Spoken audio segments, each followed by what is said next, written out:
Hello. So today we're going to discuss the process of how to get married in the province of Ontario in Canada. And this is good for any officiant to know. It's good for officiants to be able to tell couples exactly how to do this.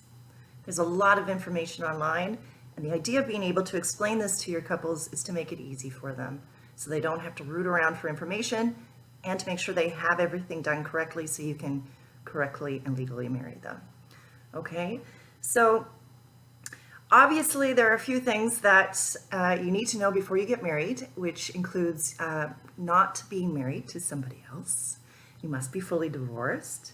You must be over the age of 18 or have a note from your parents if you are 16, 17. Okay, hopefully you don't get married at that age, but to each their own. So to begin, the first thing you need is the couples require a marriage license to become legally married. And they can pick up the license from any city hall in Ontario. So even if they're getting married in Caledon, they can get the marriage license from Toronto. Now, I always recommend that they go and pick up their license within 2 months before they get married. A license is good for 3 months, but if they pick it up 2 months prior, it's off their to-do list, and they still have a month left over if by chance they forget their license at home on their wedding day, which happens. Not a problem. You sign it later. You always have to sign it on the date that is actually signed. You can't backdate it or forward date it. It has to be signed on the date, okay? Now, how do they get this license? Well, they're going to go to a city hall.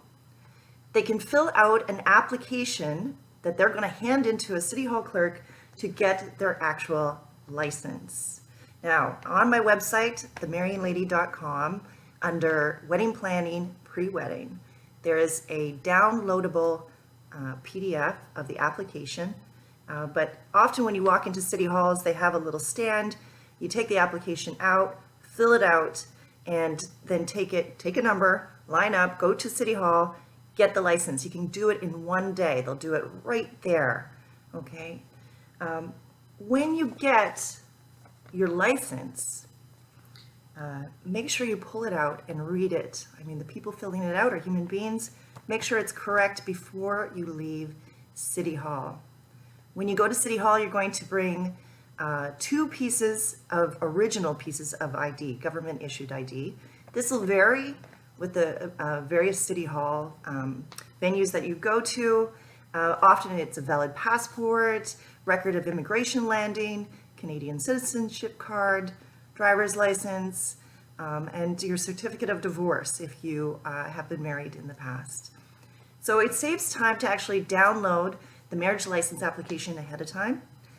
You can then go, not as a couple, but just one of you, go down to any city hall with the 2 pieces of your partner's ID and get the marriage license. And you bring that to your officiant. So basically what you bring to your officiant is this brown envelope. It's an important brown envelope. This is the actual envelope that your license gets put into for your officiant to mail.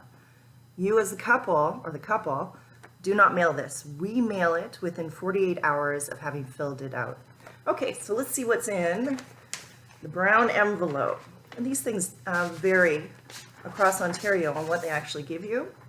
So in the brown envelope, there are a few key things, most of which you as the officiant do not require. So the first thing that they give you is a list of what's in the brown envelope. You can recycle that.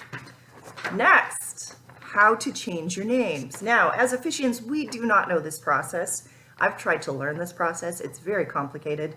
You can either change your last name by assuming your new name if you wish, or you can actually change your birth certificate. You become a whole new person. The reason why they put this in the envelope is that for 90 days after your marriage, you get to do the process for free. You get to change your name for free. If you're born in Canada, you can change your name anytime you wish. If you're born outside of Canada and you're getting married in Canada, you will require a certificate of marriage, which we'll get into later, to then change your name. Okay?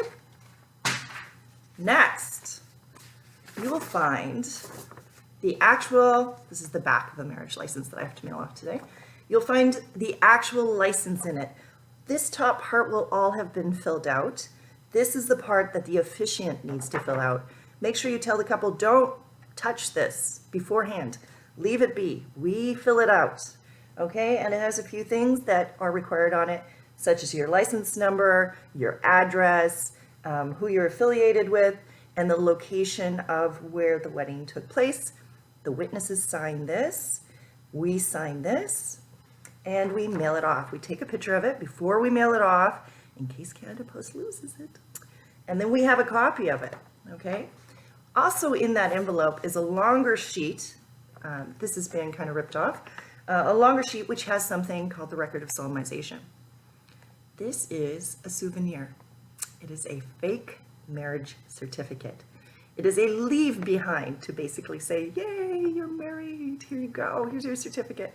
But it's really just a fake until you can actually apply for the real one. Again, you sign it and the witnesses sign it. You fill in the names of the couple that's getting married.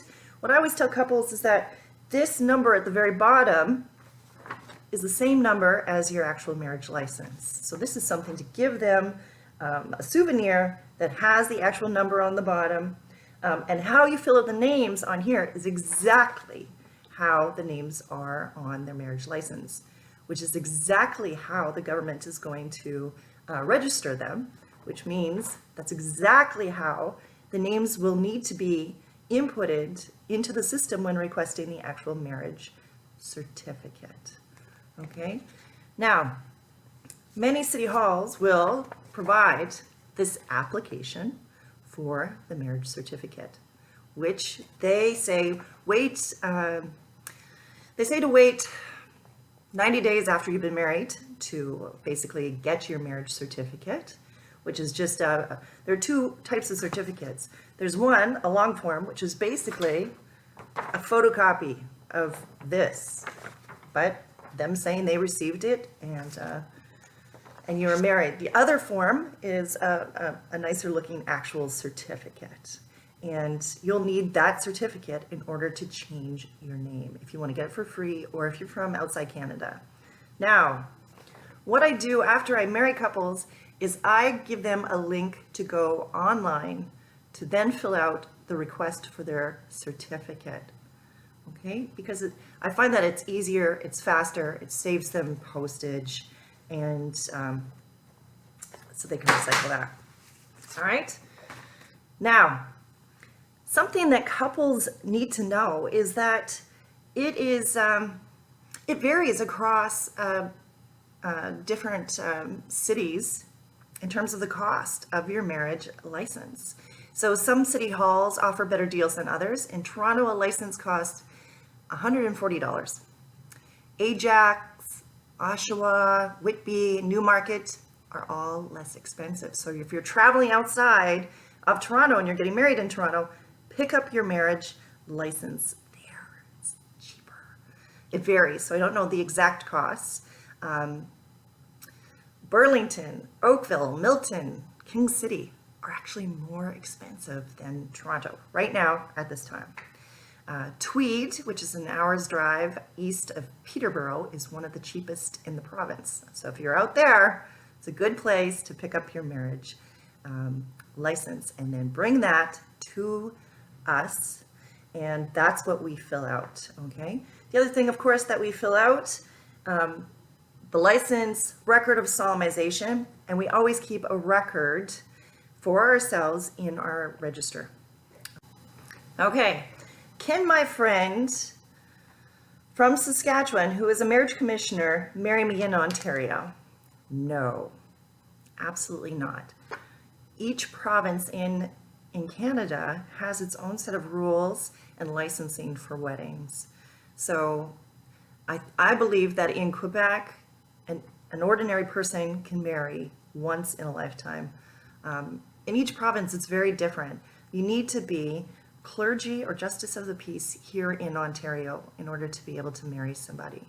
You cannot go down to the States, get something online, come up to Canada, come to Ontario and marry someone What I always do when I send out my list of services, I always ask couples, I say, if you don't choose me, fine, but please make sure that you check the Government of Ontario website for people who are registered to perform weddings in this province. Okay, very important. I cannot tell you how many botched licenses I've had to deal with people that have somebody else do it, and then they get to the bottom where you have to fill in your license number, and they're like, I don't have what is that? Because you don't have one, you shouldn't be doing weddings. Okay. We only have one piece of ID. How do we get our marriage license? Go to Pickering. I don't know why, but in Pickering, they actually only require one piece of ID. That may not be true forever, but right now, that's what's happening. Do I have to exchange rings? No. No, so there are only certain parts in the actual ceremony that are legal. And what I do is I highlight in yellow the parts that have to be there. Legally, I have to do to oblige with the Marriage Act. The rest is open for whatever you wish. So the exchange of rings is really just a symbolic showing of your vows, okay? And people can do other things. Originally, people didn't even have rings because metal was expensive, but that's getting into a whole nother story about the ceremony. An officiant told us that we have to join right hands to say they're free and willing to marry, and the right hands have to be held. Is this true? I've never heard of this. Never. But keep in mind that when you have clergy from different sects, they basically have very different ideas of what their religious group will say this has to be done, and that's what you have to do. So you have to check in with your officiant and whatever group that they're with, just to make sure that you know like what they're going to be sticky about and what they're going to not be sticky about. Can I have complete strangers be witnesses? Absolutely. Again, the witnesses are really there to say, I agree, these two have come here willingly. At one point last weekend, I had people phone me and say, you know, we're in your neighborhood, can you marry us now? We don't have witnesses. Okay, so we went to the dog park, found some dog walkers, did a little wedding under a tree. It was beautiful. Can an officiant marry themselves? No, you cannot marry yourself. You have to fill out the legal documentation, and you need 2 witnesses, and you need somebody to marry. Okay. The officiant insisted my full name be read at the end. Do I have to have my full name read? I don't want it because I have my ex's last name. No, you do not have to read out the full name. In the ceremony, I read out whatever you want. Can my teenagers be witnesses? Yes, they can be. As long as they're of sound mind and body.